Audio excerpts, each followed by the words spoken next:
안녕하십니까. 보험저격수 구자연입니다. 면도했습니다.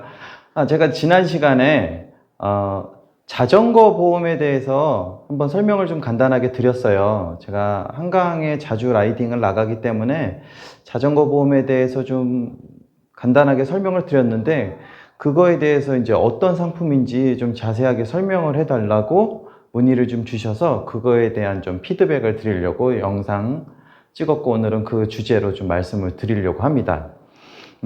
자전거 라이딩을 좀 많이 하시는 분들은 좀 아시겠지만, 자전거도 교통사고하고 같이 분류가 되기 때문에 도로에선 자동차로 인식을 받아요. 그래서 자동차 교통사고하고 같은 법규로 적용을 받기 때문에 그 점도 좀 명심하셔야 될 사항이고, 그리고 자전거 전용 도로에서, 한강 같은 자전거 전용 도로에서 자전거를 타다가 자전거 간에 사고가 난다든지, 아니면 자전거도 중앙선이 있기 때문에 자전거 도로에서 서로 중앙선을 오고 가는 과정에서 사고가 난다든지, 아니면 앞지르기 할 때 보통 이렇게 중앙선을 넘거든요. 자전거 도로가 협소하다 보니까 앞지르기를 할 때 중앙선을 넘어서 가는 경우 이렇게 사고가 난다든지, 아니면 한강공원 같은 데 보면 자전거 도로에 횡단보도가 있어서 또 사람이 또 건너는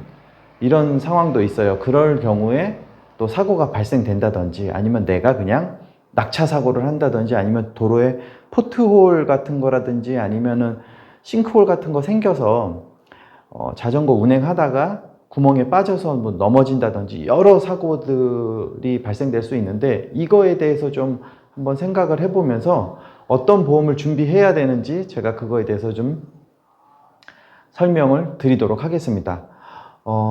대략적으로 제가 좀 상품을 설계를 해서 왔는데, 보통 자전거 보험 가입하시는 분들은 제가 요 정도로 설계를 해드려요. 한번 어떤 내용인지 보시고 좀 말씀을 드릴게요.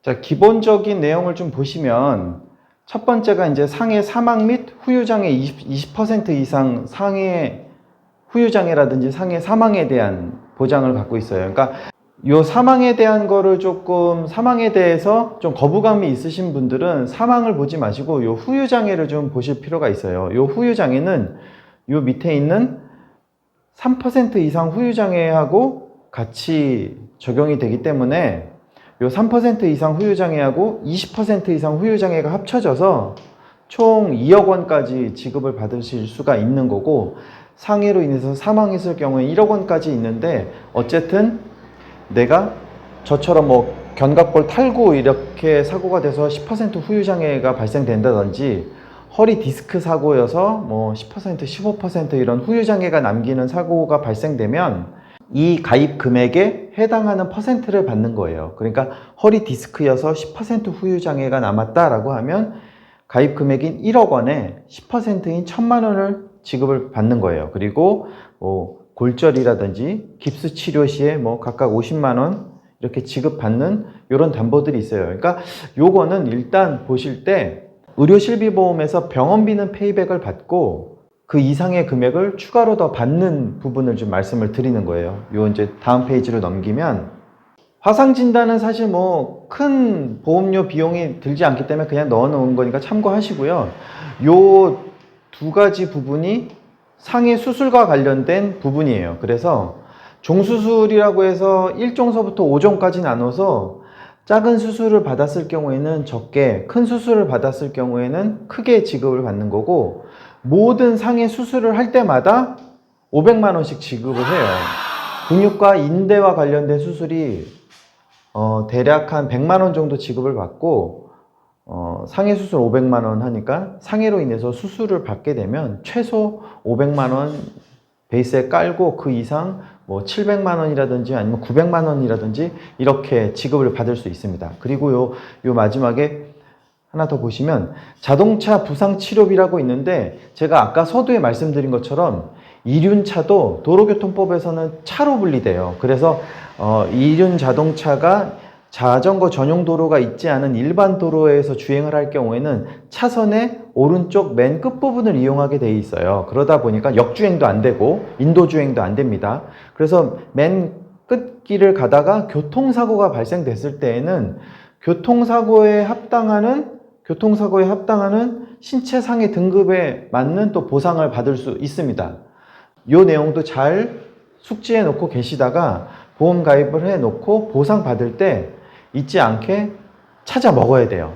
잘 모르시겠다?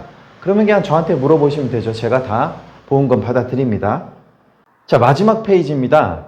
이륜찻길이 접촉사고가 나서 낙차한 경험이 있으신 분들은 아시겠지만 이게 잘잘못을 가리는 게 굉장히 힘들어요. 요새는 이륜차에도 블랙박스가 달려있기 때문에 자전거용 블랙박스들이 있기 때문에 영상이 있으면 잘잘못을 가리기 그나마 좀 도움이 되지만 없는 분들이 대다수예요. 블랙박스가 없는 분들이 대다수이기 때문에 그 사고 현장의 상황을 명확하게 설명을 하거나 증인 서줄 사람이 있지 않는다면 조금 번거로운 일이 발생되죠. 그렇게 됐을 때 어쨌든 내가 상대방한테 피해를 입힌 거에 대해서는 보상을 해줘야 되고 내가 피해를 본 것에 대해서는 상대방한테 청구해서 받아야 되는데 그 과실 비율은 어떻게 나눌 것이며 청구하는 과정이 막 복잡하고 뭐 배째라고 나오면 또 정말 또 배도 째줘야 되고 이러는데 이런 부분들은 어떻게 해야 될지에 대한 게 요 페이지에 나와 있습니다. 요 가족 일상생활 중 배상 책임이 내가 실수로 다른 사람의 물건을 망가뜨리거나 혹은 다른 사람의 신체를 상하게 했을 경우에 보험회사가 그거에 대해서 대신 해줘요. 얼마만큼? 내가 잘못한 만큼. 그러니까 과실 비율에 대한 거를 여기서 나눠주게 되죠. 자, 그러니까 최소한 다른 사람한테 피해를 준 것에 대해서는 내가 해결을 해줄 수 있는 방법이 있는 거예요.